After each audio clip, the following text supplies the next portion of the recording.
북한의 과감한 핵포기 땐 경제적 보상 가능성을 시사했습니다. If North Korea takes bold action to quickly denuclearize, the United States is prepared to work with North Korea to achieve prosperity. 미북 정상회담 유력 후보지인 싱가포르 호텔 두 곳을 찾아갔더니 회담 날짜 전후로 객실은 이미 예약이 꽉 찼습니다. 북한이 싱가포르를 경제발전 모델로 삼는다는 분석이 나옵니다. 대학 축제 주점에서 술 판매가 금지됐지만 외부 반입은 허용되면서 인근 편의점 술이 모두 동이 났습니다. 이것도 지금 더 주문하신 거예요? 실효성 없는 지침이란 지적이 나옵니다. 하와이에 30회 넘는 지진이 잇따르면서 용암 추가 분출이 우려됩니다. 인도네시아에서도 화산 폭발로 화산재가 5,000m 넘게 치솟았습니다.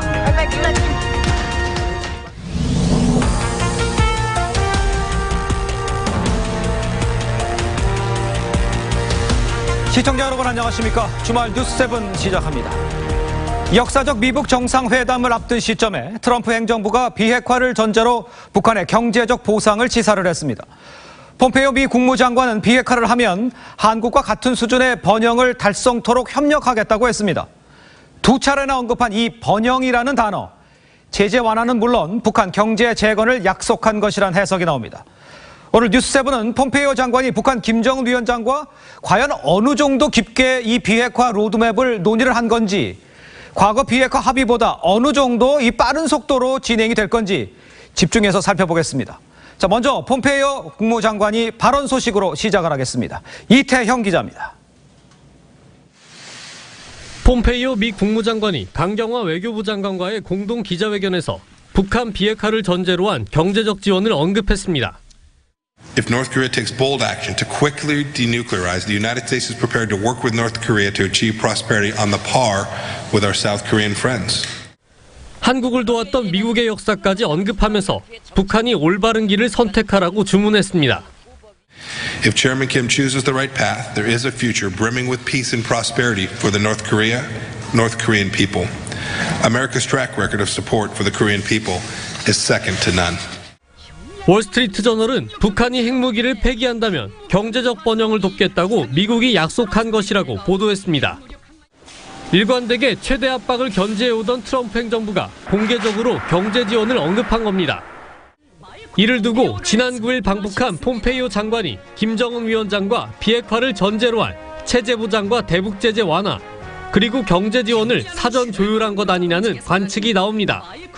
If he is prepared in exchange for the assurances that we're ready to provide to him, if he is prepared to fully denuclearize and 다만 폼페이오 장관은 영구적이고 검증 가능하며 불가역적인 비핵화, 즉 PBID를 목표로 제시하며 혹독한 검증 작업을 요구하겠다고 밝혔습니다. TV조선 이태영입니다. 문정인 대통령 외교안보 특보는 최근 평양에 트럼프 타워를 세우고 맥도널드를 열면 좋겠다 이렇게 말한 적이 있습니다. 남북관계 예언이 자주 맞아서 문스트라다무스라는 이 별명을 갖고 있는 문 특보의 예언, 이번에도 맞을까요? 안형영 기자입니다. 문정인 외교안보 특보는 지난달 토론회에서 북한이 원하는 체제 보장은 미국 자본의 투자라고 말했습니다. 맥도날드의 북한 개점이라는 상징적 조치도 꼽았습니다. Trump Tower along the Daedong River and let McDonald's flourish in the street of Pyongyang. Let American-led consortium would. 문정인 특보의 발언은 현실이 되는 경우가 많아 문스트라다무스로 불립니다. 문 특보가 한미훈련 축소를 예상한 뒤 실제로 훈련 기간이 한 달로 줄었습니다. 맥도날드는 미국 자본을 대표하는 동시에 궁극적인 체제 보장의 상징입니다. 뉴욕타임스 칼럼니스트 토머스 프리드먼도 맥도날드가 진출해 있는 나라들끼리는 전쟁을 하지 않는다고 얘기한 적이 있습니다. 미국이 비핵화에 성공한 우크라이나와 후세인 정권을 몰아낸 이라크에는 맥도날드가 입점해 있습니다. 하지만 최근 핵협정을 파기한 이란에는 짝퉁 맥도날드만 있을 뿐입니다. 전문가들은 미국의 민간 자본이 투자될 정도면 북한 비핵화가 완성되고 북미 수교가 체결돼야 한다고 진단했습니다. TV조선 안형량입니다. 자, 그런데 북한은 싱가포르 전 총리 리콴 유와 타계했을 당시에 친근한 벗이 떠나갔다면서 애도를 표했을 정도로 싱가포르와 인연이 남다릅니다. 북한이 이런 싱가포르를 경제발전 모델로 삼고 있다, 이런 분석이 나옵니다. 윤누리 기자입니다. 지난 2015년 리콴 유 전 싱가포르 총리가 타계하자 북한은 애도했습니다. 박봉주 내각 총리는 인민의 친근한 벗인 리콴 유 각하가 서거했다는 소식에 애도의 뜻을 표한다고 조전을 보냈습니다. 북한과 싱가포르의 인연은 각별합니다. 북한과 싱가포르는 1975년 정식 수교에 싱가포르에 북한 대사관을 두고 있습니다. 싱가포르는 2016년 기준 대북 교역액이 약 1,299만 달러로 북한의 7번째 교역국입니다. 대북 제재 이전까지 북한의 무역 상사와 선박회사가 다수 진출한 외화벌이의 주 무대이기도 합니다. 싱가포르는 권력 세습 측면에서 북한과 닮기도 했습니다. 싱가포르 현 총리 리센룽은 국부 리콴 유 전 총리의 아들입니다. 김정은이 권위주의 정권을 유지하면서 경제 성장을 일궈낸 싱가포르를 개혁 개방의 롤 모델로 삼고 있다는 관측도 있습니다. 김정은으로서는 자신의 1인 정권을 유지하면서 북한 경제를 싱가포르와 같이 고도 성장시키겠다는 생각을 할 수 있습니다. 실제로 북한은 싱가포르를 모델로 1991년 나진 선봉 경제 무역지대를 열기도 했습니다. TV조선 윤누리입니다. 미북 정상회담이 열리는 싱가포르 현지도 아주 들뜬 분위기입니다. 취재 기자를 나가 있습니다. 자, 이채연 기자, 지금 나가 있는 곳이 회담 장소로 거론되는 샹그릴라 호텔이죠. 벌써 호텔방 구하기가 어렵다면서요? 네, 제가 지금 서 있는 이곳이 도널드 트럼프 미국 대통령과 북한 김정은 위원장의 정상회담 장소로 거론되는 싱가포르 샹그릴라 호텔입니다. 벌써부터 이곳에는 저뿐만 아니라 세계 각국의 기자들이 모여 분주한 분위기입니다. 미북 정상회담 장소로 거론되는 샹그릴라 호텔과 마리나베이 샌즈 호텔은 회담 날짜인 다음 날 12일을 전후해 객실 예약이 마감됐다고 이곳 언론이 전했습니다. 호텔 홈페이지 직접 예약은 물론 각종 예약 사이트에서도 객실을 찾기 어렵습니다. 샹그릴라 호텔은 2015년 중국 시진핑 주석과 마잉주 당시 대만 총통의 첫 정상회담을 비롯한 각종 국제회의가 열린 곳입니다. 독특한 건물 구조를 자랑하는 마리나베이 샌즈 호텔은 트럼프 대통령의 주요 후원자인 셸던 애덜슨 회장이 소유입니다. 자, 그런데 난초 오두막이라는 장소가 있다던데 이 판문점 도보다리처럼 역사적인 장소가 될 가능성이 있습니까? 오두막은 현재 촬영이 불어된 상태입니다. 미북 정상회담을 앞두고 경호상 문제가 아닌지 추측을 낳고 있습니다. 오키드 그린하우스 난초 오두막입니다. 잘 꾸며진 야외 정원에 산책을 할 수 있는 오솔길, 식사를 할 수 있는 테이블도 준비돼 있습니다. 일각에선 트럼프 대통령과 김정은 위원장이 나란히 오솔길을 걷는 장면이 연출될 수도 있다는 이야기도 나옵니다.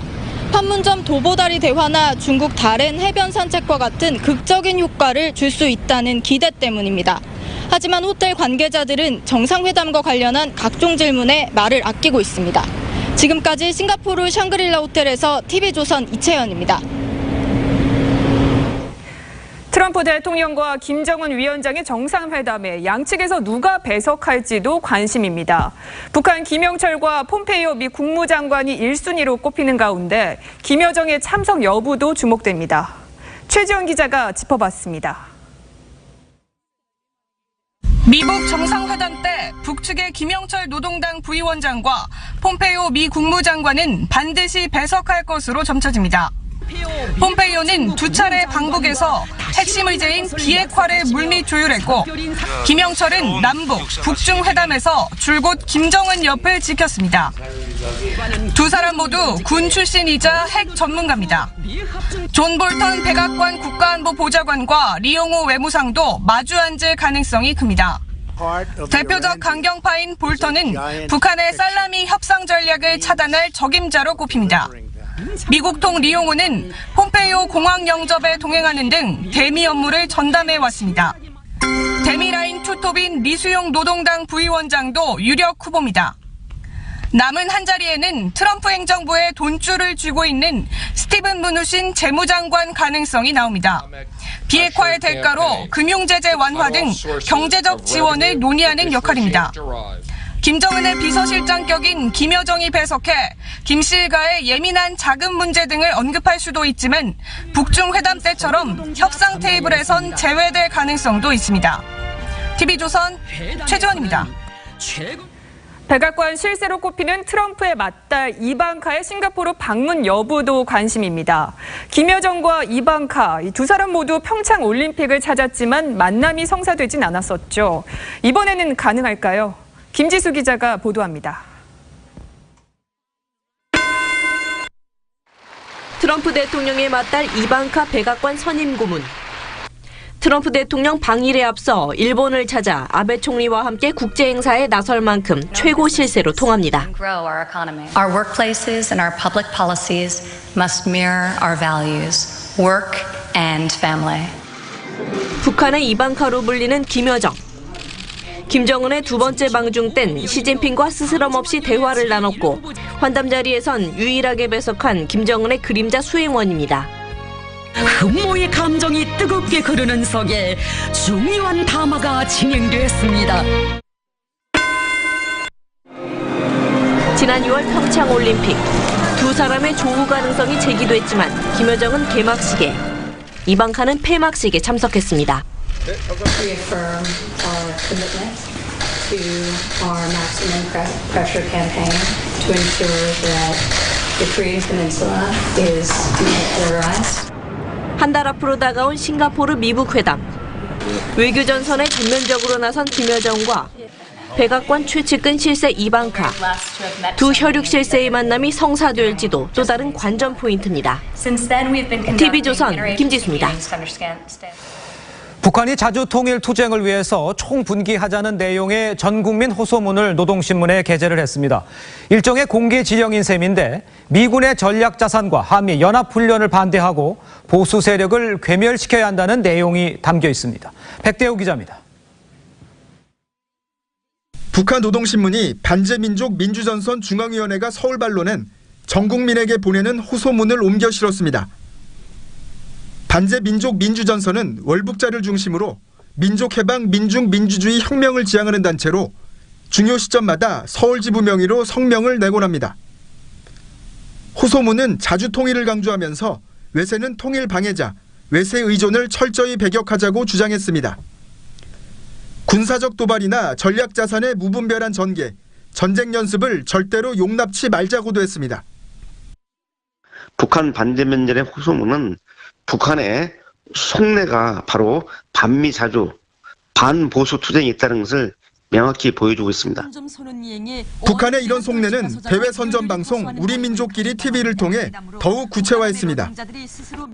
미국과 남조선이 사드 완전 철수, 남조선 미국 연합 군사훈련 중지, 대북 족대시 정책 철회, 평화협정 체결을 강력히 요구하면서 기관지엔 자유한국당을 비롯한 보수 세력을 단호히 짓부수자는 내용도 담겨 있습니다.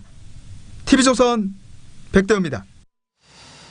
네, 다음 달 미북 정상회담의 최대 관건인 이 비핵화, 이게 비핵화한 문제죠. 그런데 북한이 이 단계적 비핵화, 이른바 이 살라미 전술을 가다듬고 있다. 이런 일본 언론의 보도가 나왔습니다. 미국 트럼프 대통령의 2년 뒤 재선까지 염두에 두고서 하나하나씩 단근을 내놓으면서 협상을 주도할 것이라는 전망입니다. 조덕현 기자입니다.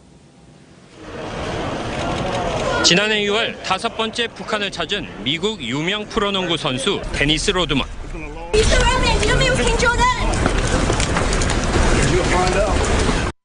로드먼은 당시 북한 측에 트럼프 대통령에 져서 거래의 기술을 선물했습니다. 이 언론은 트럼프 대통령이 자신의 협상 기술을 기술한 이 책을 김정은이 다 읽고 마스터했을 것으로 봤습니다. 미북 정상회담을 앞두고 본격적인 트럼프 정치 스타일 연구에 들어갔다는 겁니다. 일본 아사히 신문은 북한이 트럼프 대통령의 향후 선거 일정까지 맞춰 단계적으로 비핵화 양보 방안을 가다듬고 있다고 북한 소식통을 인용해 보도했습니다. 오는 11월 치러지는 미국의 상하의원, 주지사 선거와 2020년 트럼프 대통령의 재선 도전에 맞춰 하나하나씩 꺼낼 단계적 비핵화 카드를 마련하고 있다는 겁니다. 그러면서 아사히 신문은 북한이 미북 정상회담에서 핵 전면 폐기를 합의하더라도 핵 개발의 전모는 드러나지 않는다는 계산을 하고 있을 가능성도 있다고 전했습니다. TV조선 조석현입니다. 다음 달 열리는 미북 정상회담에 중국 시진핑 국가주석이 참석할 거다. 이런 이야기가 나오고 있습니다. 정치부 김남성 기자와 이야기 나눠보도록 하겠습니다. 안녕하세요. 네, 안녕하세요. 자, 미북 정상회담인데 왜 중국 시진핑 주석이 참석한다. 이런 이야기가 나오는 겁니까? 네, 일본 언론이 보도를 한 건데요. 예. 일본 언론이 오늘 아침에 워싱턴 외교가에서 시진핑 주석이 미북 회담 참석을 위해 싱가포르를 방문할 수 있다고 전했습니다. 네. 그런데 시진핑 참석이 반드시 미북 회담에 적극 참여한다 이런 의미는 아니고요. 만약에 회담이 성공할 경우 회담 직후에 싱가포르에 가서 예. 미북 정상회담 결과를 함께 들을 가능성이 있다 이런 건데요. 예. 왜냐하면 중국 입장에서는 중국이 사실 한국전쟁 정전협정 체결 당사자입니다. 그렇죠. 그렇기 때문에 이번 미북 정상회담에서는 비핵화와 북한 체제 보장을 위한 종전선언이 예견돼 있습니다. 예. 따라서 만약 북미가 종전선언을 한다면 시진핑 입장에서는 한국전쟁의 정전협정 당사자인 중국이 예. 자신들이 이 종전선언 현장에 참여해야 한다고 볼 겁니다. 아하. 그래서 미국 정상회담이 종료될 시점에 깜짝 방문을 할 수도 있다. 이렇게 보는 겁니다. 이에 관해서 미국과 중국에서 이렇게 입장이 나온 건 있습니까? 네, 빅토리아 코츠 미국 국가안보회의 국제교섭 담당 부장이 이렇게 얘기를 했는데요. 예. 만약에 미북 정상회담에서 시진핑 주석이나 문재인 대통령이 제3국 정상이 참여하느냐, 할 수 있느냐라는 기자들 질문에 가능성은 있다, 이렇게 대답을 했습니다. 아, 그렇군요. 그 경상 외교부 대변인, 중국 외교부 대변인도 같은 질문을 했는데 북미 정상회담이 적극적인 성과를 거두길 바란다며 즉답을 피했는데요. 평소 예민한 질문이 나오면은 중국 외교부 홈페이지에서 삭제를 합니다. 이번엔 이 질의응답을 그대로 뒀기 때문에 중국 측도 싱가포르 행에 대해서 일정 부분 가능성을 열어둔 것 아니냐 이렇게 판단하고 있습니다.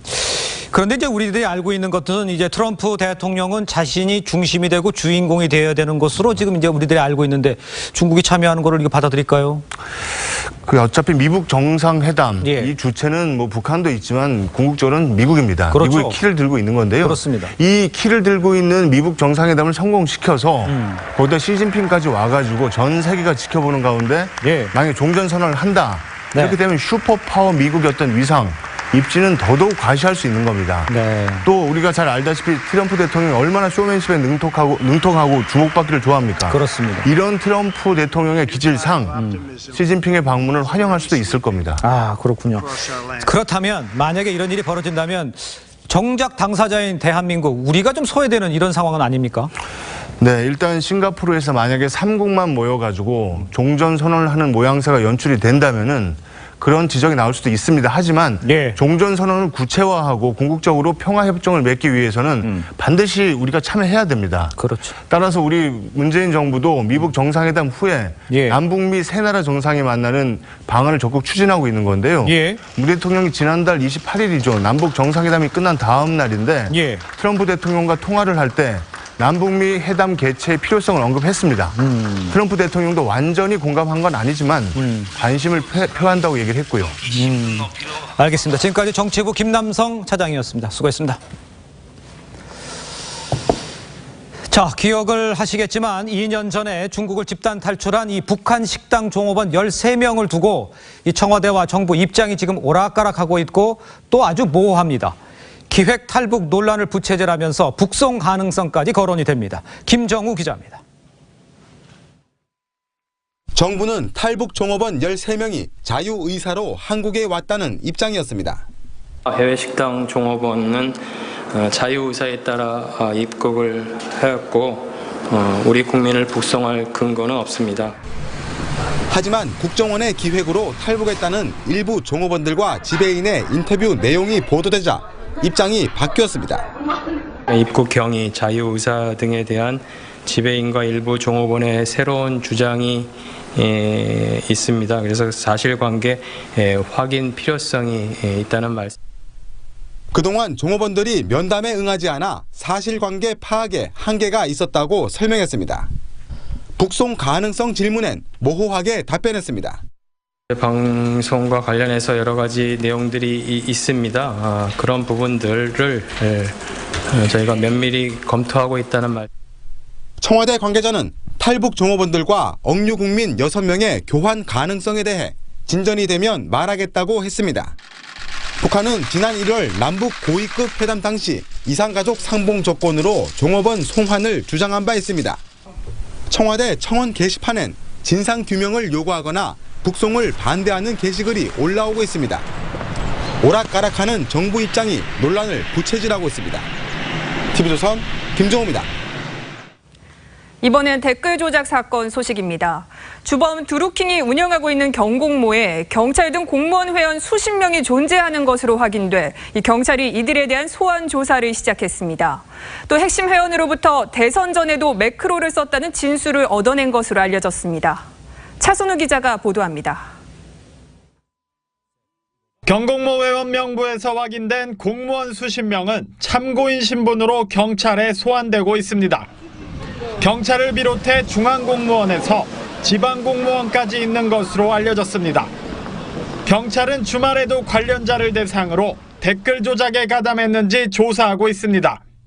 한 공무원은 경찰 조사에서 드루킹에게 네이버 계정을 빌려줬다고 진술한 것으로 알려졌습니다.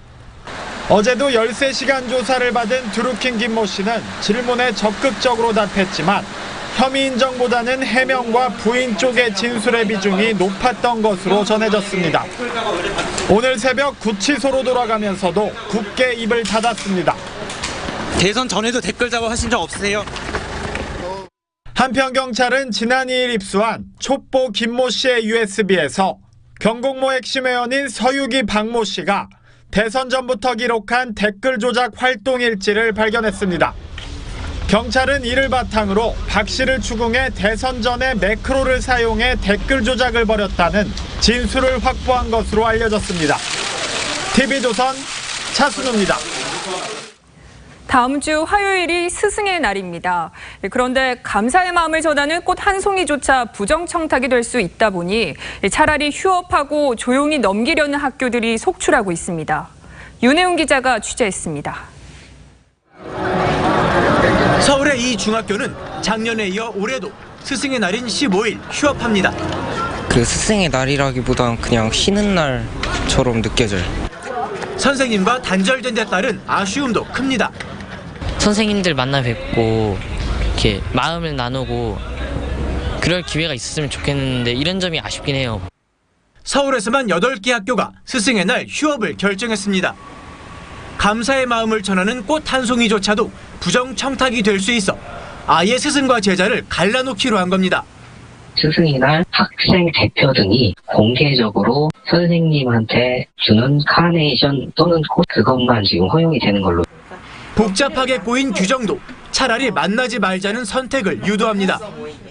청탁금지법에 따르면 현재 담임에게는 아무것도 못 주지만 예전 담임에게는 5만 원 이하로 선물을 줄 수 있습니다.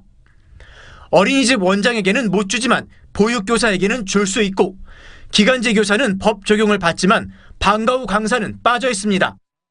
온정이라고 하는 걸 가지고 너무 매도를 당하지 않나. 교사들이 많은 선물을 받는 양 이렇게 나쁘게 비춰지고 있습니다.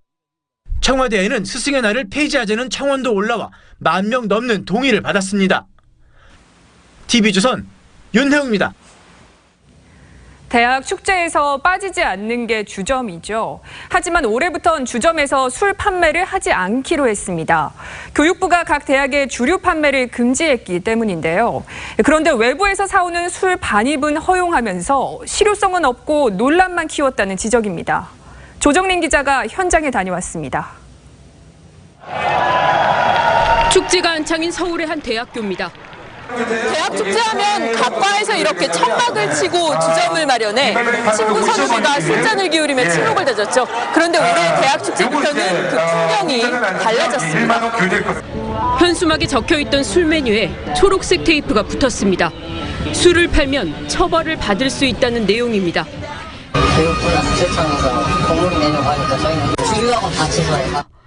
교육부는 이달 초 각 대학에 대학 축제에서 면허 없이 술을 팔면 주세법 위반 여지가 있다고 공지했습니다. 그렇다고 술판이 사라진 건 아닙니다. 해가 지자 천막으로 학생 수백 명이 모여들고 테이블 위에는 소주와 맥주 등이 가득합니다. 밖에서 사다 마시는 건데 대학 주변 편의점은 때 아닌 호황입니다. 짝지로 사가지고 호황에서. 그럼 요것도 지금 더 주문하신 거예요? 네네, 그게 없어서 못 채워요. 갑작스런 주류 판매 금지 결정에 불만의 목소리가 나오지만 사서 와야 되니까 술 맛도 좀 떨어지는 것 같고 축제 기간에만 이렇게 학교에서 술 먹을 수 있는 거잖아요. 근데 그 부분을 제재하는 거는 좀 안타깝다고 생각이 들어요. 이번 기회에 축제 음주 문화가 사라져야 한다는 의견도 있습니다. 민폐에 끼치는 일들이 많더라고요. 당연히 통제가 필요하다고 생각을 했어요. 주류 판매 금지로 대학 축제 문화가 변화의 시험대에 올랐습니다. TV조선 조정린입니다. 은행 현금 지급기를 이용할 때 누군가 어깨너머로 내 거래 내용을 지켜본다면 어떠시겠습니까? 일부 은행 현금 지급기는 바로 고객 머리 위에 CCTV가 설치돼 비밀번호와 계좌번호 등을 모두 내려다보고 있습니다. 김아림 기자입니다. 서울의 한 은행 현금 지급기에서 고객들이 거래를 합니다. 그런데 바로 머리 위 CCTV 카메라가 설치돼 있습니다. CCTV가 내려다보는 곳은 현금 지급기 모니터인데 모니터에는 고객 비밀번호와 계좌번호, 이체 내용 등이 표시됩니다. 고객 개인정보가 유출될 위험까지 있어 보이는데 은행 직원은 CCTV 존재조차 모릅니다. CCTV라고 생각하시는 거세요? 이거는 CCTV가 아닐걸요? CCTV가 설치된 또 다른 은행은 고객 개인정보 노출 부분은 시커멓게 녹화돼 보이지 않는다고 말합니다. 번호를 뭘 누르시는지 이런 부분은 전혀 안 나오고요. 하시는 거세요? 하지만 CCTV 렌즈는 손쉽게 움직일 수 있어 아무나 조금만 조작하면 고객 정보가 고스란히 노출됩니다. 제가 만약에 조금만 더 움직였으면 이게 보이는 거잖아요. 지금도 이게 숫자가 거의 보여버리잖아요. 일부 현금 지급기 CCTV는 누가 비슷한 위치에 다른 녹화 장치를 설치해도 모를 정도로 허술하게 관리됩니다. 고객 정보 유출이 우려되는 현금 지급기 CCTV 관리 실태. 내일 저녁 10시 50분 CSI 소비자탐사대에서 확인하실 수 있습니다. TV조선 김하림입니다. 어젯밤 대전의 한 행사장에서 불꽃놀이를 하던 중 불티가 갈대밭으로 튀어 들불로 번졌습니다. 충북 청주에선 도심 한복판에 멧돼지 2마리가 나타났습니다. 윤재민 기자입니다. 불꽃놀이가 한창인 대전의 한 축제 현장. 불꽃이 꺼지자 모여든 시민들이 불길을 발견합니다. 불났다. 불났다고? 어젯밤 9시 30분쯤 대전 유성온천축제 불꽃놀이 행사에서 불이 났습니다. 불은 하천의 갈대섬에서 시작됐습니다. 관람객들에게 번지진 않았지만 갈대밭 1000제곱미터를 태우고 30분 만에 꺼졌습니다. 소방당국은 불꽃놀이 중 불티가 갈대밭에 튄 것으로 보고 있습니다. 오늘 새벽 1시 30분 서울 청량리 한 주택에서 불이 났습니다.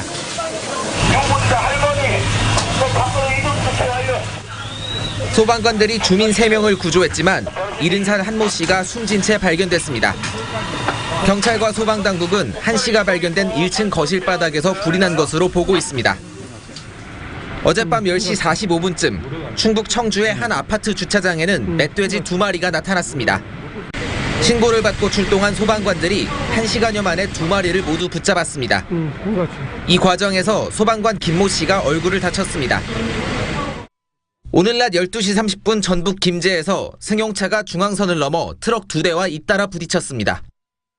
승용차 운전자는 고등학교 3학년 A군으로 무면허 운전을 한 것으로 드러났습니다. 이 사고로 A군과 동승한 친구 등 2명이 숨졌습니다. TV조선 윤재민입니다. 한 탈북자 단체가 오늘 기습적으로 대북전단 15만 장을 살포했습니다. 이 단체는 일주일 전에도 대북전단을 뿌리려다 경찰의 제지로 실패했습니다. 성민혁 기자의 보도입니다. 북한 김정은 국무위원장의 얼굴이 그려진 현수막이 풍선에 묶여 하늘 위로 날아갑니다. 셋. 오늘 새벽 탈북자 단체 자유북한운동연합이 경기 파주시에서 대북전단 15만 장을 대형 풍선에 담아 북한으로 보냈습니다. 풍선에는 1달러짜리 지폐 1000장과 소책자 250권, USB 1000개 등도 함께 들어있었습니다. 통일부는 판문점 선언에 위배된다며 우려의 뜻을 표시했습니다. 하지만 탈북자 단체는 계속해서 대북 전단을 뿌리겠다는 입장입니다. 그 어떤 무슨 폭력이라든가 해도 우리는 그냥 진실을 말한다 뿐이에요. 그럼 뭐 그렇게 잘못됐나?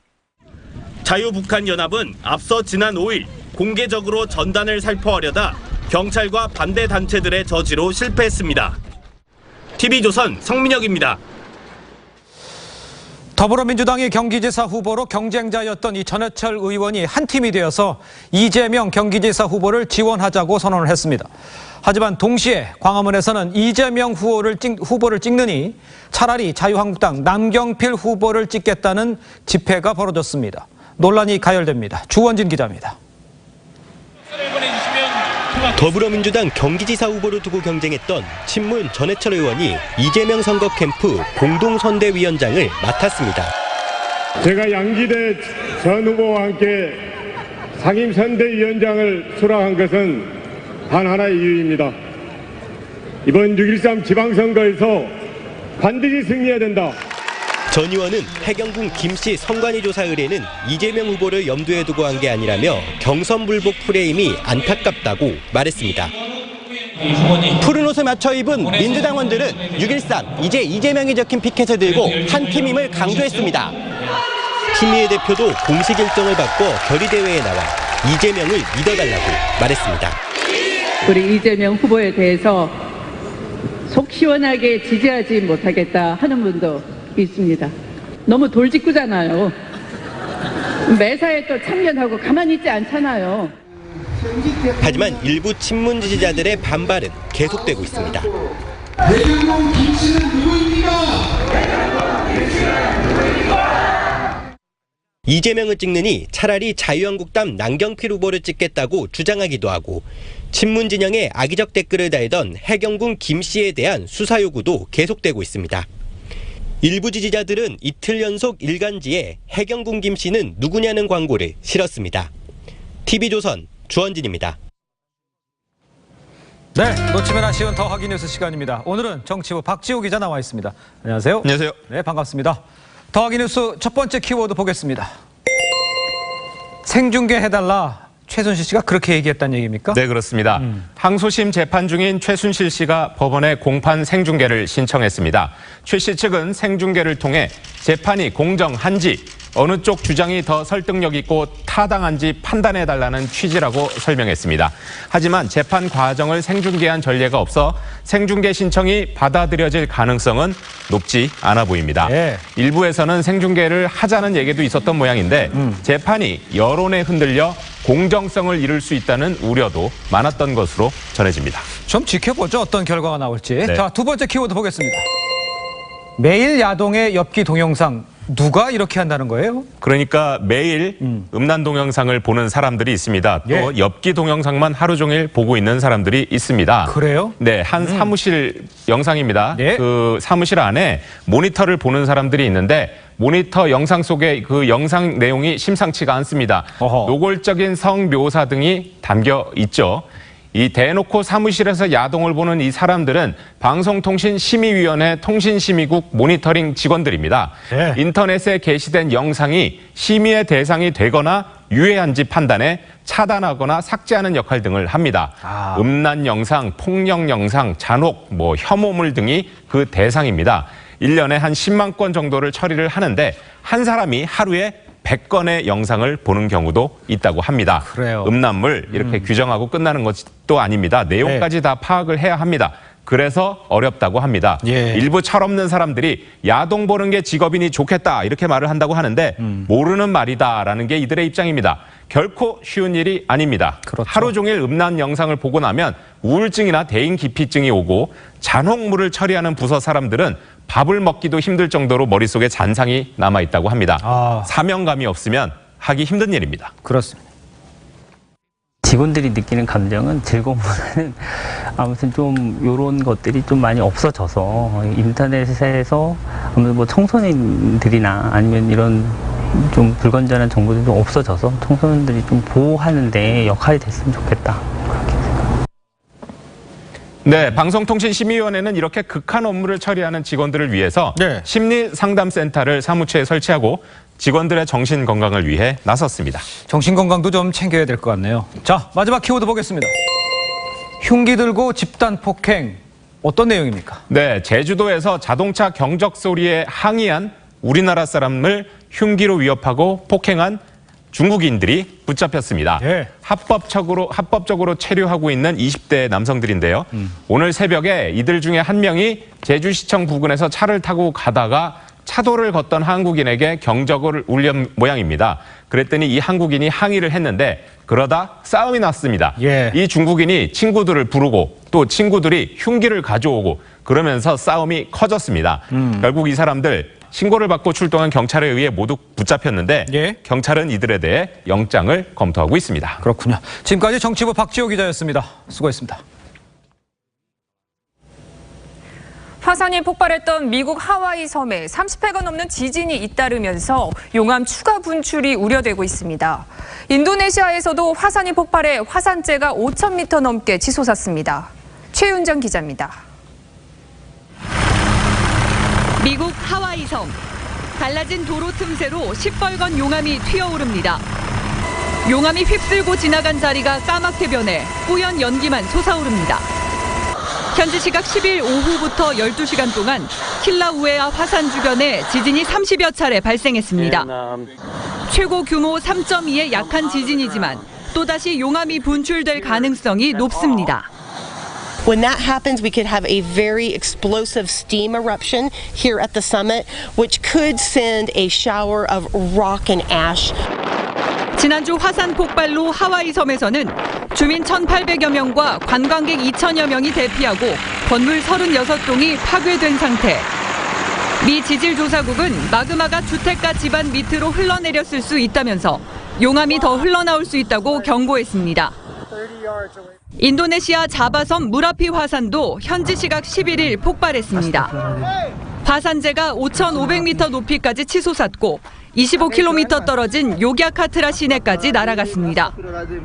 화산재 때문에 주변 공항 운영이 잠시 중단됐습니다. 무라피 화산은 지난 2010년에도 분화해 최소 113명이 숨지고 1,800여 명이 다쳤습니다. TV조선 최윤정입니다. 인기 아이돌은 쏟아지는 관심만큼 많은 악성 댓글을 받곤 하죠. 예전엔 여론을 의식해 관용을 베푸는 경우가 많았지만 요즘엔 달라졌습니다. 홍현주 기자의 보도입니다. 10대 팬이 많은 이 유튜버는 지난해 개인 방송에서 가수 아이유를 상대로 성희롱 발언을 했습니다. 나를 고소하면 아이유 본인 이미지만 상할 뿐이라며 나는 법정에서 아이유를 만날 수 있으면 영광이라고 말해 논란을 키웠습니다.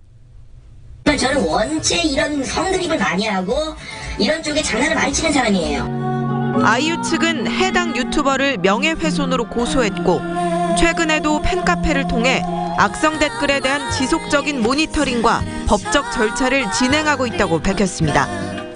그분은 제가 알기로 아마 검찰 조사를 계속 가서 받았고 원래 근데 채증이랑 이건 원래 다 계속하고 있었어가지고. 가수 겸 배우 설현은 나체 합성 사진 제작자와 유포자를 고소했고 워너원과 하이라이트, JBJ 등 아이돌 그룹과 소속사 대표도 악플과 허위사실 유포에 대한 선처 없는 강경 대응 입장을 확실히 했습니다. 고소에 필요한 증거자료 수집에는 해당 가수의 팬들이 큰 역할을 합니다. 대중들도 예전과 다르게 악플에 대해서는 엄정히 대처하는 연예인들을 지지해주고 있거든요. 그래서 부담 없이 고소를 합니다. 허위 사실을 유포한 악성 댓글은 명예훼손이나 모욕 등으로 처벌받을 수 있습니다. TV조선 홍현주입니다.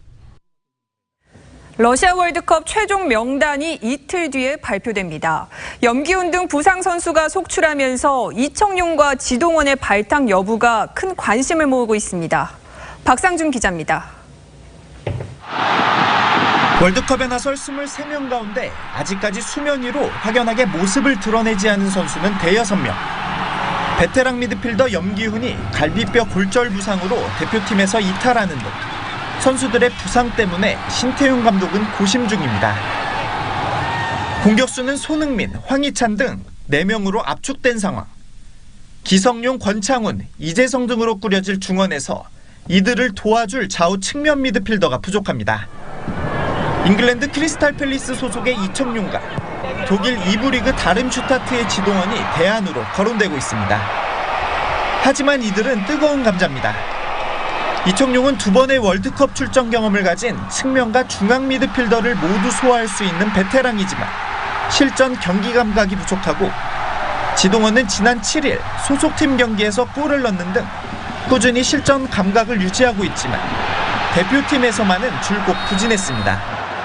문제 수준에 있다고 생각하고 있습니다. 그렇지만 상대 팀에 있는 스웨덴 선수, 멕시코 선수, 독일 선수 이겨낼 수 있다면.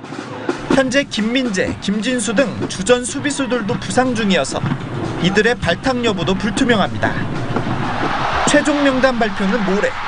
고심 중인 신태용 감독의 선택의 결과가 주목됩니다. TV조선 박상준입니다.